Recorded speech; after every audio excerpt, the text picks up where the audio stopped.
He's all of 20, but he's being wooed by global investors around the world.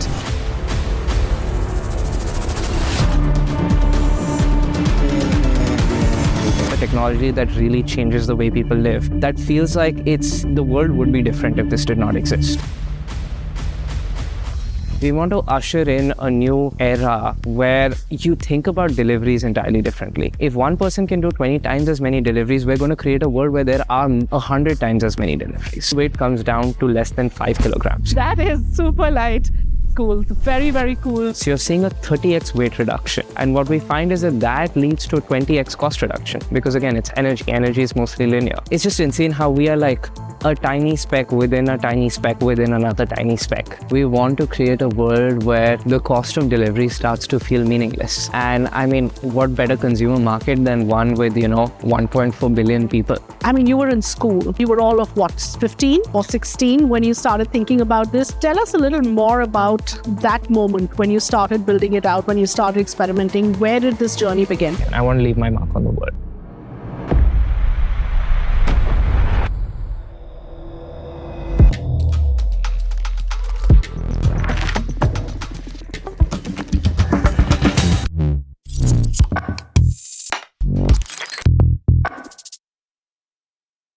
He's all of 20, but he's being wooed by global investors around the world.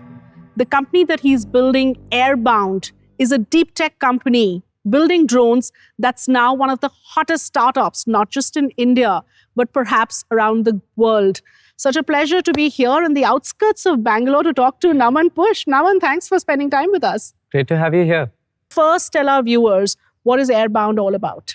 Yeah, absolutely. I think at Aribound, we're trying to change the way people think about logistics, right?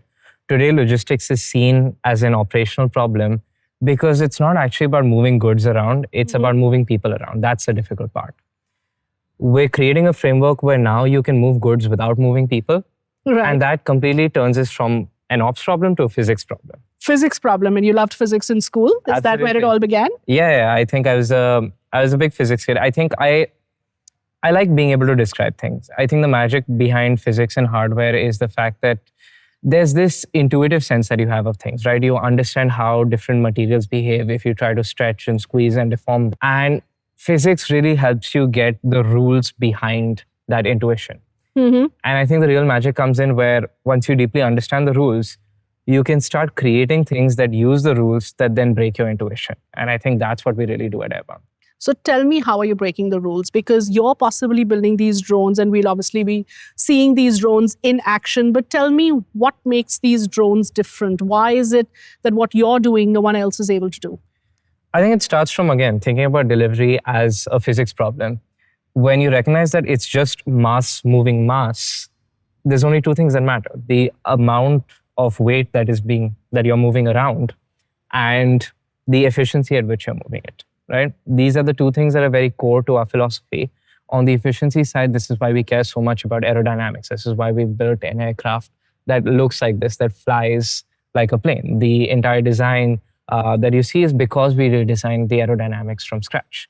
Now, on the weight side, this is actually arguably the much more interesting thing that we're doing, where we found new ways to create these carbon foam composite structures that let us make things that just feel unreal in how lightweight they are.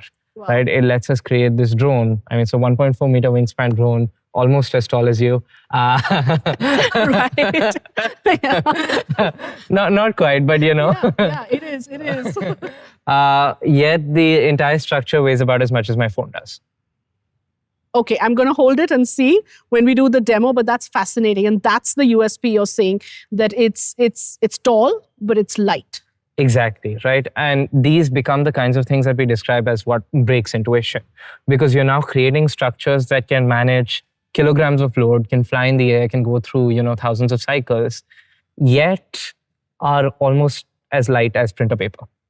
Naman, I'm no physics expert, so a lot of it I may not understand. But what I can clearly understand is that behind the physics is also a market that you're trying to tap, right?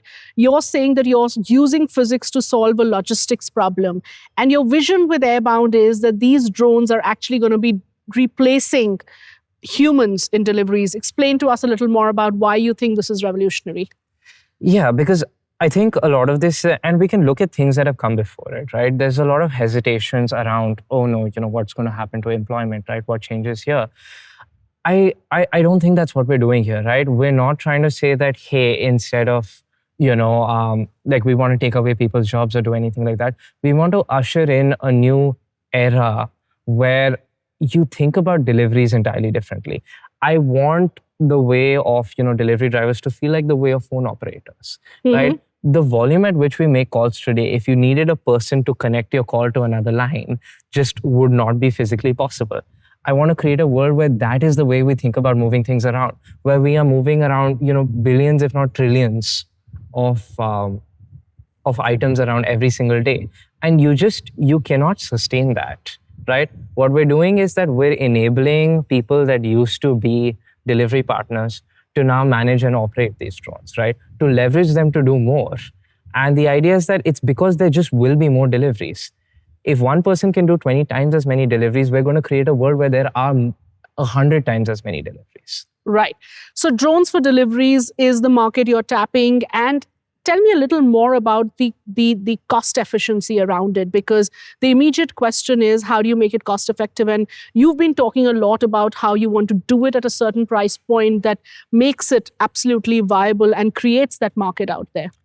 I think a good way to think about this is that it's not market-led at all, right? You can look at, hey, what sort of price point would work well for the market? And then you land at, hey, maybe existing forms of deliveries are around, depending on the type, let's say 40 to 80 rupees. Maybe you bring this down to 30 rupees, 25 rupees. That's not how we think. The perspective, again, comes back to the physics, right? You can look at how much it costs to move around in a scooter.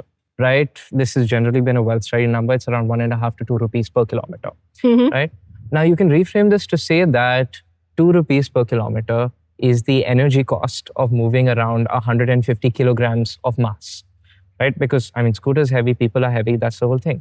Now, when you're delivering things, you're mostly looking at 3 kgs and below. That's what pretty much all of your last mile deliveries look like. You create a well-built aircraft for that. Your total weight comes down to less than 5 kilograms. So you're seeing a 30x weight reduction.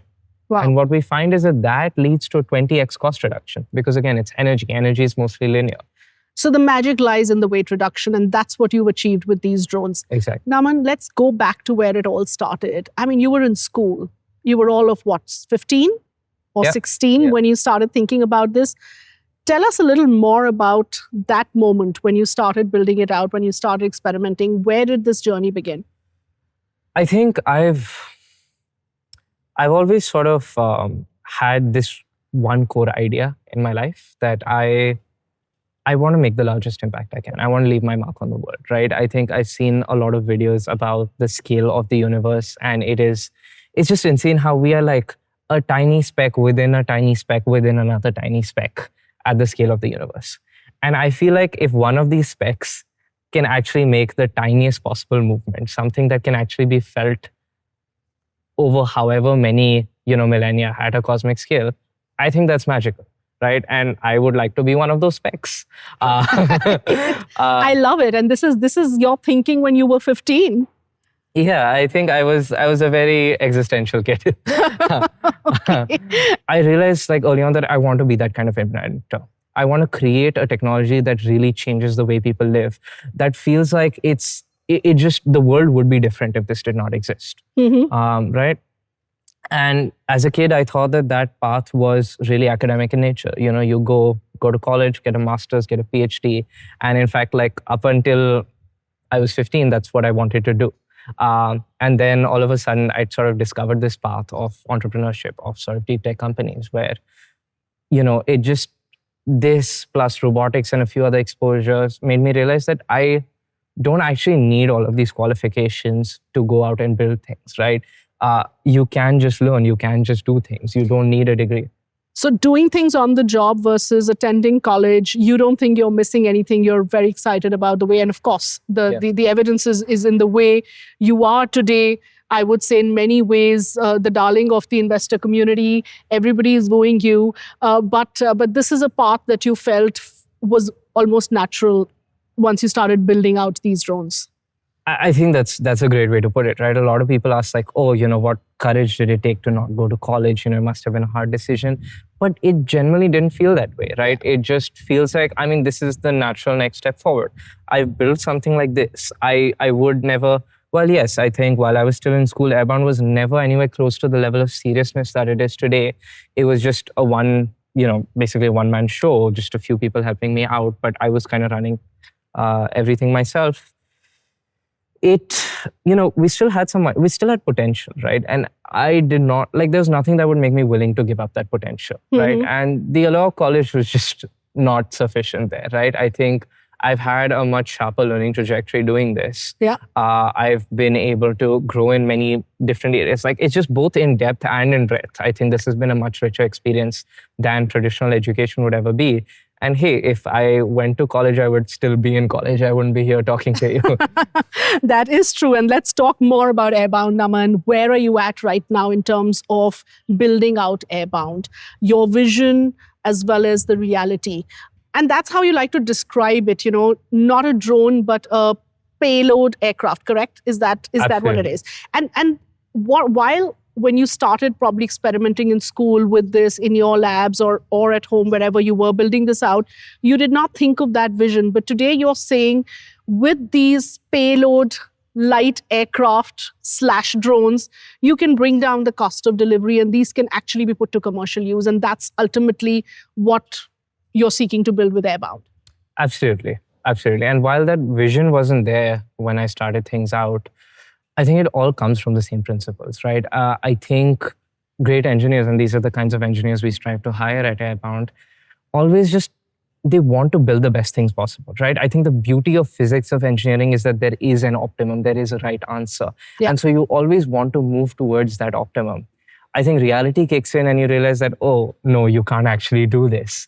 But I think I've had the fortunate favor of, getting to some of these layers of perfection early on. And I think once you get a taste of this, it's honestly like an addiction. You can't go back. You can't go back to just making compromises because it's easier. You can't go back to making designs that are just good enough. You just get into want it perfect. Exactly. There is no because solution. That perfection is possible. Yeah. Why not strive for what is possible? All right, Naman Pushp is striving perfection, and that's what makes him a unique founder. Naman, let's take a quick walk around your facility, and I'd love to understand what infrastructural support and policy support could make Airbound even more successful. Absolutely. Let's go. So, Naman, how large is this facility? So it's a 43,000 square feet facility with an extra 43,000 on the side. Okay, and how many people work here? How many drones are you producing per day? Yeah, so it's close to 70 of us right now. 70? Yeah, and we're also producing close to 2 drones a day. 2 drones a day is what you're in. Is that something you're planning to ramp up now with the fundraise? Absolutely. And what's the plan in mind? Like how many would you like to produce daily? We want to keep on ramping up volumes, right? I think the idea is that by the end of next year, we'd want to be sort of entering 30, 50 drones a day. A day. Yes. Yeah. So definitely a lot of ramping up to be done on the volumes there. But what is really important is that you don't want to sacrifice quality in this process. Correct. And so a lot of times you end up seeing a bit of what seems like stagnation and growth. But the idea is that you actually want to maintain volumes while then ramping up quality. So that and how are you hiring? Like, do you find the right people? Are these engineers? Are these your friends? Like, where are you hiring from? We honestly hire from a variety of places. I think there's some amount of stability in hiring pipelines from, let's say certain colleges which are good, certain sort of competition teams. There's a lot of great college competitions that produce good talent. But when it comes to people in the workforce, I feel like it's incredibly varied. If you're trying to make something that nobody else has done before, then that talent doesn't really exist anywhere. Right.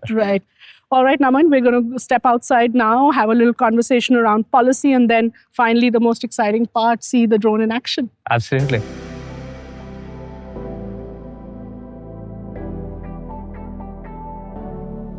Naman, fascinating facility. Loved the tour. Let's talk policy now, because as you know, at Startup Policy Forum, that's what we do for a living. And you've been at many of our meetings with Minister Piyush Goyal, Minister Sindhya at PMO. You've been very articulate about some of the issues as well as some of the ideas. Share with us a little more about how do you view the policy landscape as far as the drone sector is concerned? Absolutely. I think with drones, especially in the drone delivery space, India is positioned to be a global leader, right? I think a lot of this comes off of, how we have the 2021 drone rules, which is one of the most liberal drone policies I've seen globally. Yeah. And I think the fact that we just have this bustling, delivery ecosystem, which is just significantly better than what you see in other countries. And I want to help move towards an ecosystem that builds on top of that, right? I think it's really important for companies to find ways to work more closely with customers, to be able to do real world deliveries and to be able to show actual traction to investors so that they can continue to grow and continue to innovate. And I think while the type certification process here is very advanced and is a system that many other countries don't have, the industry can move so much faster if we can get type certificates sooner. Yeah. If we can move towards having restricted commercial activity without a type certificate, and if we can also move towards having a way to get Delta certificates much more easily. I think one of the biggest challenges for us as a company with type certification is then you just get locked into your design. You can't innovate anymore, which I don't think that's what the government wants to enable. Absolutely. And I can tell you from my conversations with top government officials, there is clear intent to support founders like you, sectors like deep tech, and we'll continue to work with you as we submit some of these inputs. But talk to us a little more about India as a market for deep tech. Of course, there's this whole conversation around AI, but deep tech particularly. You're someone who's manufacturing in India. So you're a classic build in India story. This is a shared and office space where you're literally building these drones that are going to be used for drone deliveries. But you also see India as a big market, because if we look at quick commerce, right, that is an India first innovation. So share with us about why you think for founders like you, India will continue to be a big play. Absolutely, because I think at the end of the day, this is a volume play, right? Yeah. We want to create a world where the cost of delivery starts to feel meaningless. And what better consumer market than one with, 1.4 billion people? Right. I know. And that is the scale that you think will be exciting for many, many companies, whether you're building from India or even the global players that are tapping India. The one big picture advice to policymakers right now who are very excited about supporting startups and supporting founders, maybe a big picture vision that you have for India's deep tech sector. I think we're making a lot of moves towards this direction already, which is amazing. I think we need to become a country that focuses and really celebrates R&D, right?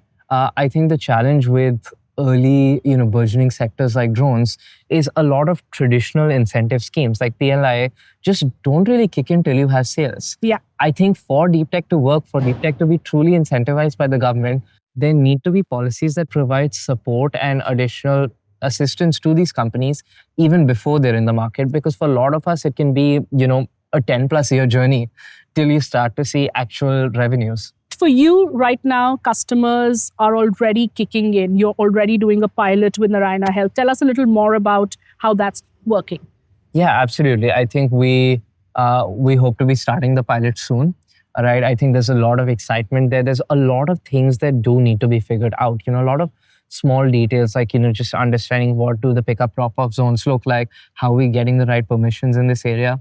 So we are figuring this out, understanding how to, work through, the layers of getting approvals, both within the corporate side and also on the government side.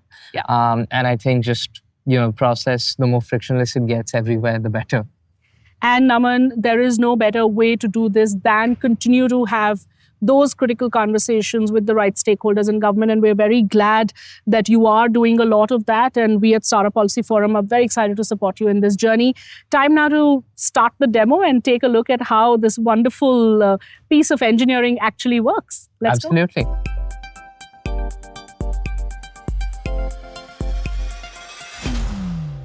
Okay, Naman, so super excited. Let's actually see it in action. Absolutely. Let's move away so where we can see it. Yeah, sure.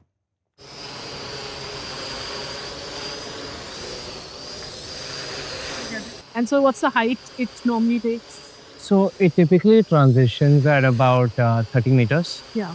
This is what, like about 10 meters. So now, what's the height it can take? So like from here, if it has to go somewhere, like you were talking about that concept at the PMO meeting. No? What is that? Yeah, so we typically cruise at about 120 meters, so that's 400 feet. That's the ceiling for drones. So you want to just be high so you can avoid obstacles and all. Yeah. That's the regulatory ceiling. Yeah. And you're right now working within that. Yeah, so we're working with. You're only doing Narayana right now, or you? Right now we're only doing that. And those are working. Like that's like a pilot, or that's like already a commercial project. So that way we're starting off at a pilot scale and all. There's also limits to how much we can commercialize till we get a type certificate. Okay. But it doesn't stop us from doing flights. Okay. And what was the issue you raised around the visual line? That line of sight here. Yeah. So that basically is what allows us to fly further with the drones.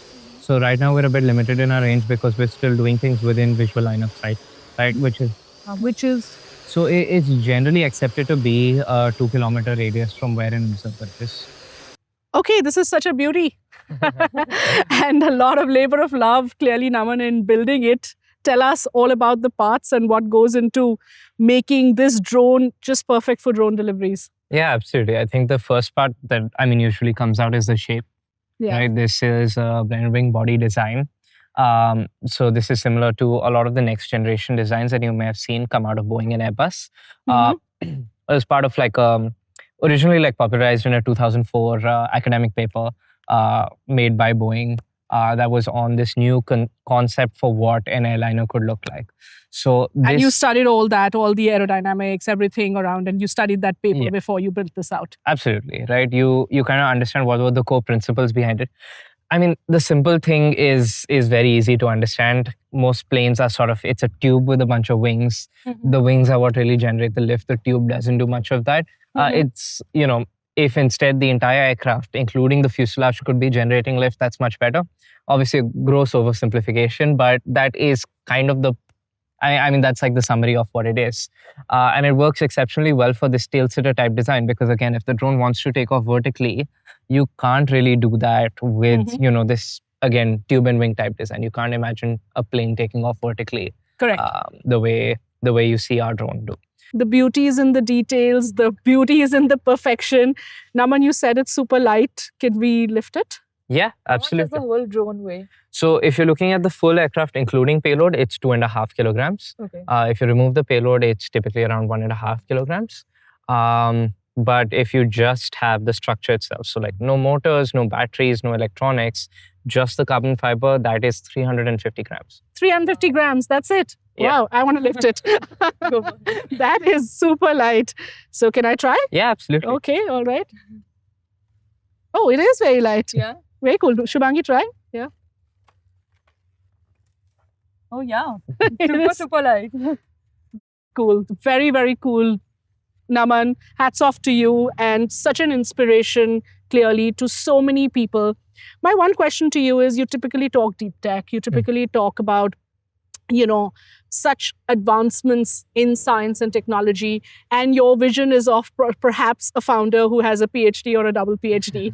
Here we are talking to a 20-year-old. And I do want to keep harping on your age because it is super impressive to see you do this at 20. How many 20-year-olds are right now building products that are, clearly revolutionary like this? What's your one message to many, young students who are 15, 16, in school, 20, who possibly have a similar ambition? Yeah, I mean, I think the common advice is, don't wait for permission. You can't just do things. Mm-hmm. Although I think sort of the unique flavor of what made Airbound possible is that I think the devil really is in the details. Yeah. I think there's a lot of cases where people in this process of just going out and doing things miss that out, right? This has really been a journey that has been earmarked by the fact that it's not just about making a drone. It's not just about doing a delivery. It's not this sort of linear process where you do one delivery, then you do two, then you do three, and eventually you reach 1 million. It ends up being a very exponential process. There's a lot of time spent where nothing really happens, at least in the eyes of the public, or nothing visibly happens. But it is really important to spend that time, build the right foundation of knowledge, because then the ceiling which you can achieve becomes much, much higher. All right, Naman, this is truly fascinating stuff. We're completely blown away with what you're building. And we're so glad we could come here and see it, because as they say, seeing is believing. Clearly, the world's your oyster, or maybe I can say the sky is your playground. So wishing you the very best as you move forward on this journey. A fascinating one it's going to be, and we're very happy at Startup Policy Forum to keep supporting you on this one. Congratulations once again. Thanks for coming here. Thank you.